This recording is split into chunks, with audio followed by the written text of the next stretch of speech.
स्वागत है दोस्तों। आज के मुख्य समाचार में आज देश और दुनिया से कई अहम और बड़ी खबर आ रही है। बात करेंगे हर खबर पर विस्तार से। ममता बनर्जी का केंद्र पर बड़ा हमला, कहा भाजपा नीति सरकार अर्थव्यवस्था को कर रही है बर्बाद। एक और बड़ी अपडेट, राहुल गांधी ने मोदी सरकार पर लगाया बड़ा आरोप, कहा काले धन को सफेद करने के लिए हुई थी नोटबंदी। वहीं अगली बड़ी खबर में आपको बताएंगे, नीतीश कैबिनेट के मंत्री का तेजस्वी यादव को ऑफर, बनना है सीएम तो मान्य होगी शर्त। वहीं अगली बड़ी खबर में आपको बताएंगे कि आजमगढ़ और रामपुर सीट पर जीत पाएगी सपा, 23 जून को होगी अखिलेश यादव की एक और सियासी परीक्षा। वहीं अगली बड़ी खबर में आपको बताएंगे, टीएमसी का बीजेपी पर बड़ा हमला, कहा विपिन देव का इस्तीफा त्रिपुरा में भाजपा सरकार की विफलता का कारण। वहीं अगली बड़ी खबर में आपको बताएंगे, टिकैत पर हमला, देश भर में भाकियों का प्रदर्शन, नीरज टिकैत ने चेताया। तो चलिए देख लेते आज की पहली बड़ी खबर। ममता बनर्जी का केंद्र सरकार पर बड़ा हमला, कहा भाजपा नीति सरकार अर्थव्यवस्था को कर रही है बर्बाद। दरअसल दोस्तों, पश्चिम बंगाल की मुख्यमंत्री ममता बनर्जी ने केंद्र की भारतीय जनता पार्टी यानी भाजपा नीति सरकार को भ्रष्ट करार देते हुए मंगलवार को आरोप लगाया कि केंद्र सरकार नोटबंदी जैसे फैसलों के जरिए देश की अर्थव्यवस्था को बिगाड़ रही है और विपक्ष को चुप करने के लिए केंद्र एजेंसियों का इस्तेमाल कर रही है। बता दें कि मुख्यमंत्री ने यह भी कहा है कि देश भर में भाजपा के लिए नो एंट्री होगी और वो खाता भी नहीं खोल पाएगी। बता दें कि उन्होंने पुरुलिया जिले में तृणमूल कांग्रेस कार्यकर्ताओं को एक बैठक को संबोधित करते हुए केंद्र में भाजपा के नेतृत्व वाली सरकार भ्रष्ट है। उन्होंने नोटबंदी जैसे विनाशकारी फैसलों से देश की अर्थव्यवस्था को तबाह कर दिया है, ये एक बड़ा घोटाला है।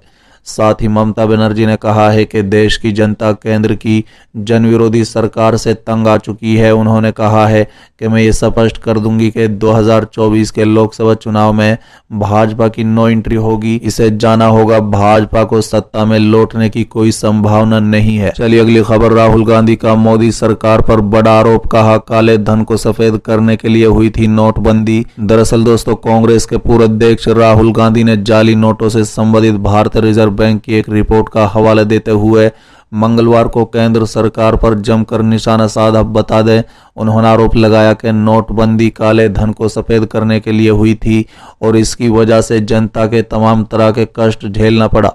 उन्होंने ये भी कहा है कि नोटबंदी का दर्द देश कभी नहीं भूलेगा। उन्होंने कहा है कि सरकार ने पूंजीपतियों को फायदा पहुंचाने के लिए जानबूझकर नोटबंदी लागू की थी। बता दें कि राहुल गांधी ने फेसबुक पोस्ट में कहा कि 8 नवंबर 2016 को नोटबंदी के नाम पर देश को अचानक लाइन में लगा दिया गया। लोग अपने ही पैसा निकालने के लिए तरस गए। कई घरों में शादियां थी, बच्चे और बुजुर्गों का इलाज चल रहा था, लेकिन लोगों के पास पैसे नहीं थे। घंटों लाइन में लगने की वजह से कई लोगों की मौत हो गई। कांग्रेस नेता ने दावा किया है कि 2022 में रिजर्व बैंक के हवाले से खबर आई कि बैंक में पहुंचे 500 रुपए के 101.9% और 2000 रुपए के 54.16% से ज्यादा नोट नकली हैं। बता दें कि पूर्व कांग्रेस अध्यक्ष ने कहा है कि 2016 में जहां 18 lakh crore cash in circulation में था, वहीं आज 31 lakh crore cash in circulation में है। सवाल है कि आपको डिजिटल इंडिया, कैशलेस इंडिया का क्या हुआ? प्रधानमंत्री जी, नोटबंदी के वक्त मैंने कहा था कि ये राष्ट्र त्रसादी है, गलत फहमी में मत रहिए। मोदी जी से गलती नहीं हुई, ये जानबूझकर किया गया है ताकि आम जनता के पैसे से मोदी मित्र पूंजीपतियों का लाखों करोड़ रुपए का कर्ज माफ किया जा सके और उनके काले धन को सफेद किया जा सके। साथ ही राहुल गांधी ने कहा है कि राजा के एक तानाशाही फरमान ने जनता को कभी न भूल पाने वाली चोट दी है। नोटबंदी का दर्द देश कभी नहीं भूलेगा। चलिए अगली खबर, नीतीश कैबिनेट के मंत्री का तेजस्वी यादव को ऑफर, बनना है सीएम तो मान्य होगी शर्त। दरअसल दोस्तों, नीतीश सरकार के कैबिनेट मंत्री और विकासशील इंसान पार्टी के राष्ट्रीय अध्यक्ष मुकेश सहनी ने लालू प्रसाद यादव के प्रति सहानुभूति और हमदर्दी दिखाए जाने के बाद नेता प्रतिपक्ष तेजस्वी यादव को एक बड़ा ऑफर दिया है। बता दें कि मुकेश सहनी ने कहा है कि तेजस्वी यादव अगर बिहार के मुख्यमंत्री बनना चाहते हैं और वीआईपी का साथ चाहते हैं, तब वो लगातार 5 साल तक मुख्यमंत्री बने रहने का ख्वाब छोड़ दें। बता दें कि मुकेश सहनी ने कहा है कि यदि तेजस्वी यादव 2.5 साल के लिए खुद और इतने ही दिनों के लिए उन्हें यानी मुकेश सहनी या निषाद समाज के किसी दूसरे नेता को सीएम बनाने पर अपनी सहमति जताते हैं, तो वो वीआईपी उनका साथ देगी। मुकेश सहनी ने कहा है कि हम हमेशा से लालू प्रसाद यादव को मानते रहे हैं और लालू उनके दिल में बने रहेंगे। उनकी लड़ाई बिहार में पिछड़े दलितों का अधिकार को लेकर है और तेजस्वी यादव चाहते हैं कि केवल वही सीएम बने और कोई नहीं। जब तक उनकी और मेरी सोच में अंतर रहेगा हम एक दूसरे से दूर ही रहेंगे। जिस दिन तेजस्वी यादव 2.5 साल सीएम की बात मान लेंगे हम उनके साथ आ जाएंगे। साथ ही मुकेश सहनी ने कहा है कि जरूरी नहीं है कि मुकेश सहनी सीएम बने, किसी भी दलित को सीएम बना दो, मुझे मंजूर है। मुकेश ने कहा है कि मैं कोई फ्लावर नहीं हूं और मुझे फूल समझने की कोशिश नहीं करनी चाहिए। मैं सन ऑफ मल्ला निषाद का बेटा हूं जो हमेशा धारा के खिलाफ तैरने को तैयार रहता है। चलिए अगली खबर की आजमगढ़ और रामपुर सीट पर जीत पाएगी सपा। 23 जून को होगी अखिलेश यादव की एक और सियासी परीक्षा। दरअसल दोस्तों देश में कुछ उपचुनाव ऐसे हुए हैं जिनसे पूरे देश की राजनीति प्रभावित हुई है। बता दें कि वर्ष 1974 में जबलपुर लोकसभा सीट के उपचुनाव में शरद यादव का जीतना और साल 1988 में इलाहाबाद लोकसभा सीट के उपचुनाव में वीपी सिंह का जीतना ऐसे ही चुनाव थे। अब ऐसा ही उपचुनाव उत्तर प्रदेश के आजमगढ़ और रामपुर सीट का होने जा रहा है।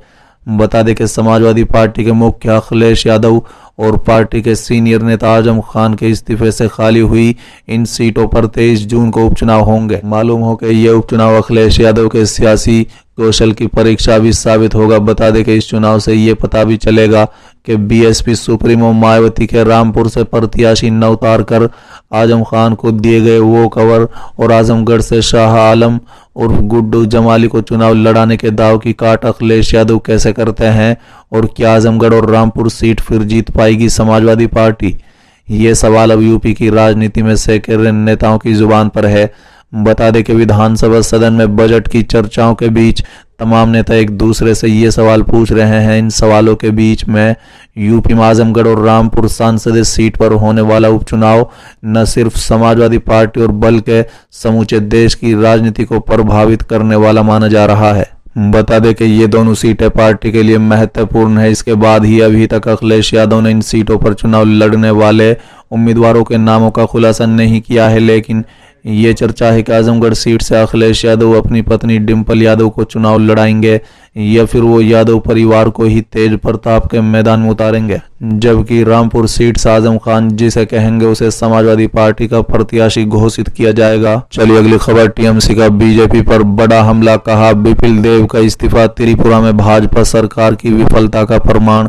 दरअसल दोस्तों तृणमूल कांग्रेस ने दावा किया है कि त्रिपुरा के मुख्यमंत्री पद से बिपिल देव कुमार का इस्तीफा पार्टी के उस आरोप की पुष्टि करता है कि पूर्वोत्तर के राज्य में भारतीय जनता पार्टी नीति सरकार पूरी तरह से विफल रही है। तृणमूल महासचिव कुणाल घोष ने कहा है कि भाजपा खेमे के इस पर बयान देना चाहिए कि उसके केंद्र नेतृत्व ने अगले विधानसभा चुनाव से कुछ महीने पहले मुख्यमंत्री के रूप में देव से इस्तीफा देने के लिए क्यों कहा।